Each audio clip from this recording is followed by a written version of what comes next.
Shalom, salam sejahtera bagi kita semua. Senang berjumpa kembali bersama Bapak Ibu Saudara di channel Getsemani Ministry dalam khotbah Evangelium di Minggu 4 Agustus 2024. Sebelum kita mendengarkan penjelasan daripada khotbah ini, mari terlebih dahulu kita bersatu di dalam doa. Bapa, biarlah Engkau menyendengkan telingamu kepada kami mendengarkan seruan kami, supaya Tuhan menolong kami untuk kami boleh mengerti kebenaran firman Tuhan yang sebentar boleh kami dengarkan. Adalah Roh Kudus-Mu yang membimbing dan mengajari kami. Dalam Kristus kami berdoa. Amin. Firman Tuhan bagi kita di Minggu 4 Agustus 2024 diambil dari Kitab Keluaran pasal yang ke-16 ayat 1 sampai dengan ayat yang ke-8. Demikian firman Tuhan. Setelah mereka berangkat dari Elim, tibalah segenap jemaah Israel di padang gurun Sin yang terletak di antara Elim dan Gunung Sinai pada hari yang ke-15 bulan yang kedua.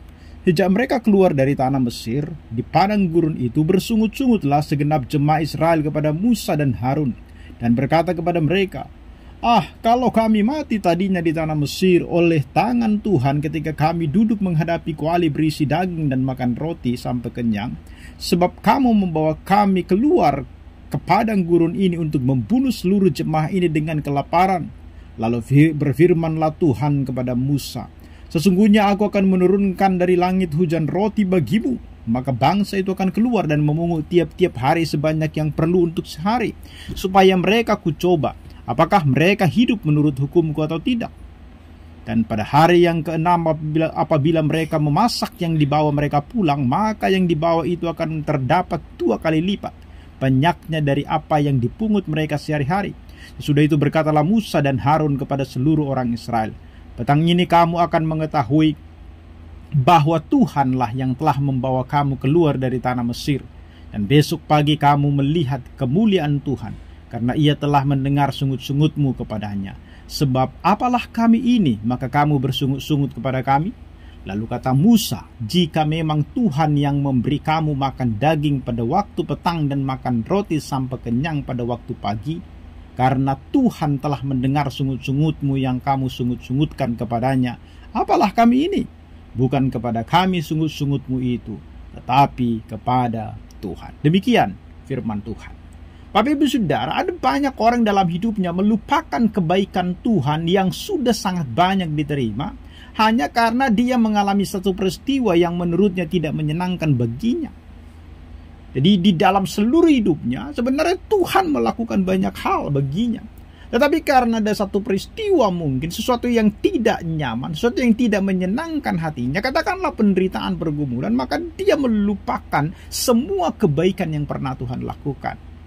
Ada satu kisah, yaitu satu kecelakaan kapal laut yang membuat seorang penumpang yang bertahan hidup terdampar di sebuah pulau tanpa penghuni.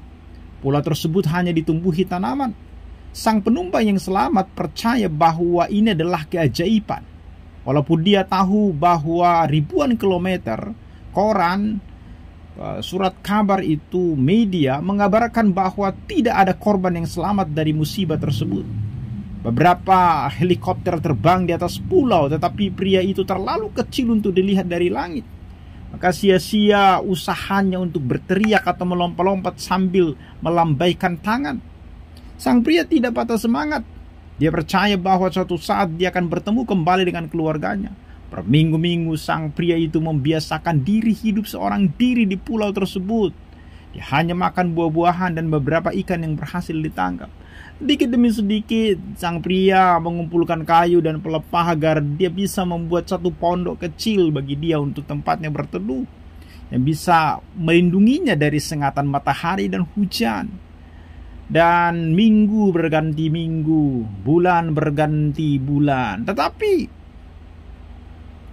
dia belum ditemukan oleh tim pencari.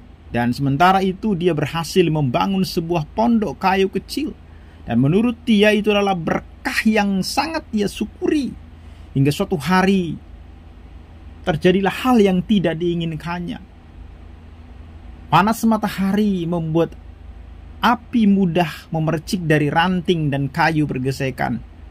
Akhirnya pondok kayu kecil yang dibangun oleh si pria itu habis terbakar. Maka pria itu menangis sejari-jarinya. Semangatnya mulai luntur. Kemudian dia mulai bersungut-sungut menyalahkan Tuhan. Mengapa kau memberikan cobaan seberat ini padaku? Dia menangis, dia mengatakan itu. Dia menggerutu, bersungut-sungut kepada Tuhan. Karena dia merasa bukan hal yang mudah untuk menjalani hidupnya di pulau itu sendiri. Dia merindukan anak dan istrinya. Dan mungkin mereka berpikir bahwa dia sudah mati. Kesabaran sang pria habis saat pondok yang dia bangun dengan susah payah habis terbakar. Menurut dia Tuhan begitu jahat. Kenapa Tuhan harus menyelamatkanku dulu? Kalau toh dia harus membiarkan aku mengalami penderitaan seperti ini. Begitu pikir dia. Tetapi Bapak Ibu Saudara, ketika dia meratapi pondok yang terbakar, tiba-tiba ada satu helikopter yang mendekat. Makin lama makin kencang dan akhirnya mendarat di pulau tersebut. Dua orang pria turun dari helikopter dan langsung menghampiri sang pria. Pria dengan tubuh yang tidak terawat itu langsung menangis. Akhirnya bantuan datang. Doanya setiap malam akhirnya terkabul. Sang pengemudi helikopter itu berkata, syukurlah Anda masih hidup, Pak. Kami melihat ada api yang terbakar saat sedang berpatroli sehingga kami mendarat di pulau ini. Sang pria itu tertunduk dan langsung menangis. Dia begitu menyesal, dia sudah menuduh Tuhan, dia sudah bersungut-sungut kepada Tuhan, mengatakan Tuhan begitu kejam. Api yang berasal dari pondok yang terbakar adalah sinyal bagi helikopter untuk mendarat. Seandainya pondok itu tidak terbakar, bisa jadi dia tidak akan pernah bertemu lagi dengan keluarganya. Dia akan tetap berada di pulau itu sampai mati. Musibah apapun yang dihadapi, akhirnya dia menyadari bahwa dia itu adalah rencana Tuhan yang terbaik bagi hidupnya. Perhatikanlah, hanya karena pondok terbakar, dia melupakan semua kebaikan Tuhan yang sudah dia terima. Bagaimana dia selamat dari kapal yang karam itu, sementara yang lain semua mati. Dia masih bisa hidup di pulau yang terkecil, yang terpencil itu. Bapak Ibu Saudara, apakah kita bisa mengerti dengan ini? Peristiwa orang Israel bersungut-sungut kepada Musa dan Harun itu sesungguhnya adalah gambaran kita sering sekali dalam hidup kita. Orang-orang Israel itu sudah banyak mendapatkan berkat dari Tuhan sebelumnya. Mereka sudah dilepaskan. Tetapi karena mereka kelaparan, akhirnya mereka melupakan Tuhan. Bukankah kita sering seperti itu? Mengeluh kepada Tuhan, menggerutu atas banyak hal yang terjadi dalam hidup kita. Mari kita perhatikan teks ini lebih jauh lagi, Bapak Ibu Saudara. Di dalam teks hari ini, di dalam Keluaran 16 ayat 1 sampai dengan 8, bagaimana Tuhan dikisahkan memberikan mana kepada orang Israel di padang gurun. Dan lewat peristiwa ini kita melihat bagaimana Tuhan itu tidak hanya memenuhi kebutuhan fisik umatnya, tetapi memberikan gambaran tentang roti kehidupan sejati yang akan merujuk kepada Kristus kelak. Ayat 1 sampai dengan ayat 3, kita melihat di situ bagaimana mereka memerlukan kebutuhan makanan di padang gurun itu.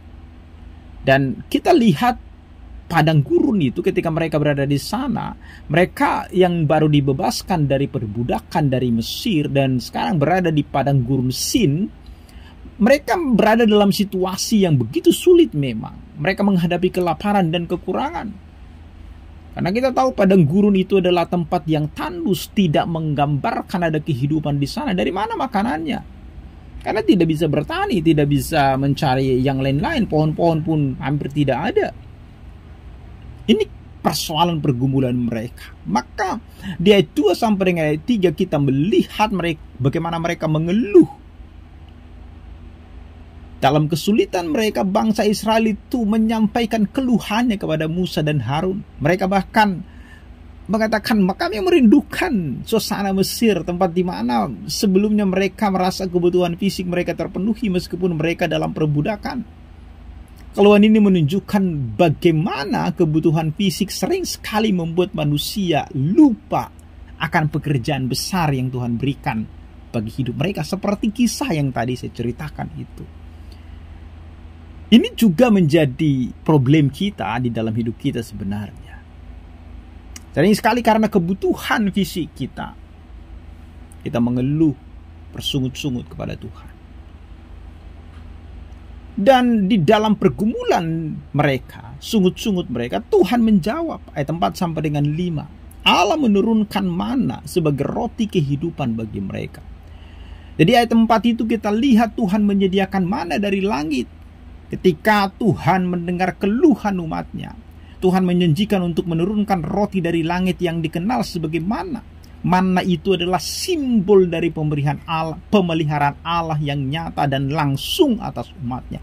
Allah menunjukkan bahwa Dia adalah sumber kehidupan dan yang memelihara umatnya dalam segala kebutuhan mereka. Sedangkan nyawa saja sudah diselamatkan, apalagilah Tuhan tidak menyediakan makanan untuk mereka. Jadi Tuhan tidak pernah tanggung-tanggung di dalam menolong seseorang. Dia terus mempersiapkan, memberikan sesuatu yang melimpah di dalam hidup orang-orang percaya.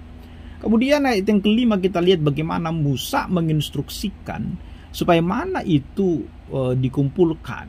Jadi Allah memberi instruksi secara spesifik kepada Musa bagaimana umat itu mengumpulkan mana setiap hari, kecuali pada hari ke-6 ketika mereka harus mengumpulkan 2 kali lipat. Instruksi ini tidak hanya tentang pemenuhan kebutuhan fisik, tetapi merupakan satu ujian dari Tuhan untuk melihat apakah orang Israel ini akan percaya dan taat kepada Tuhan. Ini adalah pelajaran tentang bagaimana kita setiap hari bergantung sepenuhnya kepada Tuhan. Maka sama seperti doa Bapa kami, berikanlah kepada kami hari ini makanan kami secukupnya. Artinya setiap hari kita benar-benar bergantung kepada Tuhan. Dan nanti kita lihat bagaimana orang Israel banyak melakukan pelanggaran. Mereka tidak taat kepada perintah Tuhan. Ada kerakusan yang terlihat di sana. Padahal Tuhan sudah berkata setiap pagi Dia akan mengirimkan itu. Tapi mereka tidak puas dengan itu. Bagian yang ketiga kita lihat ayat 6 sampai dengan ayat yang ke-8 itu, bahwa mana itu adalah sebagai bayangan daripada roti kehidupan yang sejati, yaitu Yesus Kristus. Di ayatnya yang ke-6 sampai dengan ayat yang ke-7 kita melihat bagaimana Musa dan Harun menyampaikan firman Allah. Mereka mengingatkan bangsa Israel bahwa keluhan mereka sebenarnya bukan ditujukan kepada mereka sebagai hambanya, tetapi ditujukan kepada Tuhan. Bukan hanya persoalan kepemimpinan mereka, namun dalam respon Allah yang penuh kasih, Dia akan menunjukkan kemuliaannya dengan memberikan daging pada sore hari dan mana pada pagi hari. Ini menunjukkan betapa besar kasih Allah kepada umatnya, meskipun mereka bersikap tidak percaya, bahkan bersungut-sungut kepada Tuhan. Tetapi lihatlah bagaimana Tuhan sungguh-sungguh mengasihi mereka. Respon Tuhan terhadap sungut-sungut itu bukan menghukum mereka, tapi justru memberikan makanan bagi mereka. Padahal apa yang mereka sampaikan, sungut-sungut mereka itu sebenarnya sesuatu hal yang menuduh Tuhan dengan tidak baik.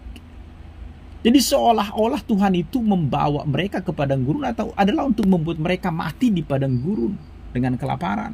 Jadi mereka berpikir lebih baguslah kami mati, sekalipun mati di dalam penindasan, perbudakan, tapi perut kami kenyang, kira-kira seperti itu yang dalam pemikiran mereka. Tapi sebenarnya kita lihat bagaimana Tuhan benar-benar menunjukkan kasih-Nya.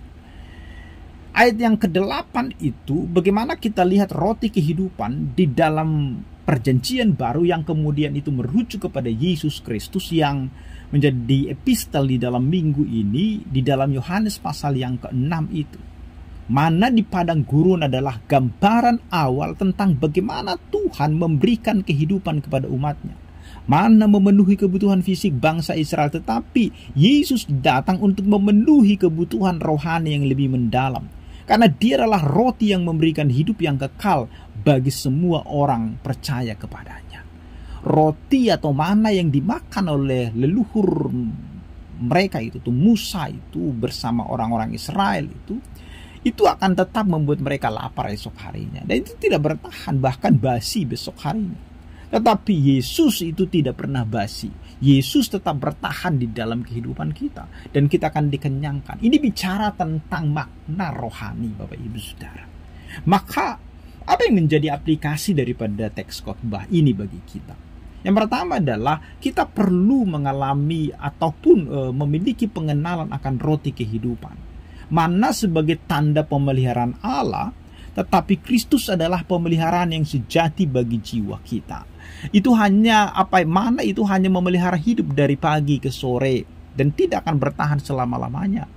Tetapi pemeliharaan Kristus itu sejati di dalam hidup kita, kepada jiwa kita, dan kita diundang datang kepadanya, percaya kepadanya, dan menerima hidup yang kekal. Karena barang siapa yang memakan roti hidup itu, dia tidak akan pernah lapar lagi. Dan kemudian yang kedua dari sini yang bisa kita aplikasikan adalah bagaimana kita setiap hari itu bergantung kepada Tuhan.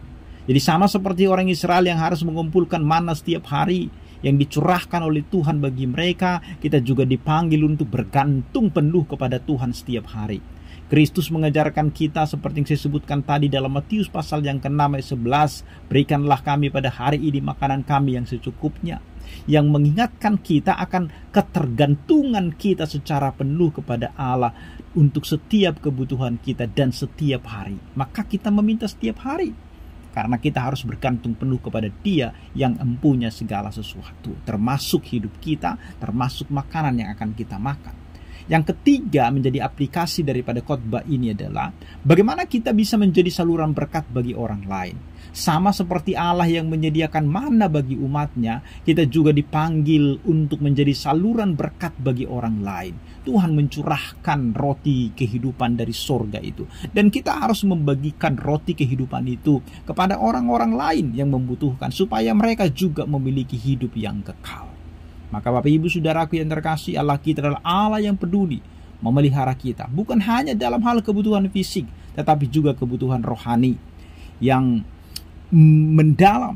Dalam Kristus kita menemukan roti kehidupan yang sejati. Karena itu mari kita datang kepadanya, percaya kepadanya, dan menerima hidup yang kekal yang hanya bisa diberikan olehnya. Dan sebagai orang yang telah menerima berkat itu, marilah kita menjadi saluran berkat bagi dunia di sekitar kita. Amin. Mari kita berdoa. Tuhan, terima kasih untuk firman-Mu. Biarlah firman-Mu semakin meneguhkan kami. Dalam Kristus Yesus kami berdoa dan bersyukur kepadamu. Amin.